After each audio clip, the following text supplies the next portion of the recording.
Bandang kentiu ye kisap ki phong ki khun samla ha ka kam yele kai football bat ban sei madan ye kisap ki phong jongki kan Nongpo Sports Association menta kasngi kala pli perdano ye kan lempung yele kai football bala ai kerteng invitation knockout football tournament 2022 bala penlong hamadan NSCA mini stadium Paham Sim. Ya kan ke tournament lawan ban pli perda da district sports officer ka Ribhoi ba Bobby L Nongbet kum Kongsan bat u president ka Ribhoi Youth Federation ba Bipul Tangkiu kum usembut Kongsan bat la sakhilang ru hakane kasngi da ka jingdon lang u president ka Nongpo Sports Association ba Lambok Rembai urang ba shnong ka Paham Sim ba Jedwin Lingdo bat kentup kiwei kiri urang ba bat nakaliang ka Nongpo Sports Association kalapen kreru yaki khusnam hakaba ka ladu kan yokhor ye ka song pisa ka bashilak tengka bat ka bawan baar kan yokhor ye ka song pisa ka basan phau hajar tengka lambat ki trophy ki kenhun ye le kai ki don hadu khan riu teli ki bana keleng kari lum jantia ki balawan ban shim benta ha kane ka tournament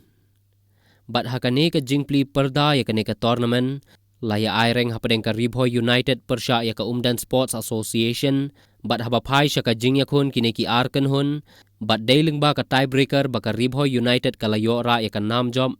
da ka ba penlim no ya ka Umdan Sports Association dan riu lasan gol Ngopor na asutu ba hakani ka tournament gin don board ki rangi lakai na Shillong dan lang na Shillong ru gin khelang ba ke nang na ko atra gi lakhe lang ro phet jila te hakani ka tournament in sai kita ka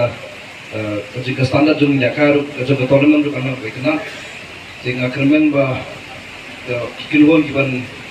ilakai hakani ka tournament kilong ki kibala pekle maka kenong petuak hakani ka tournament wa conduct ka NSC te hajung pun ai khublai sa sisinya ibal bipul ka Ribhoi United kibala bahas ko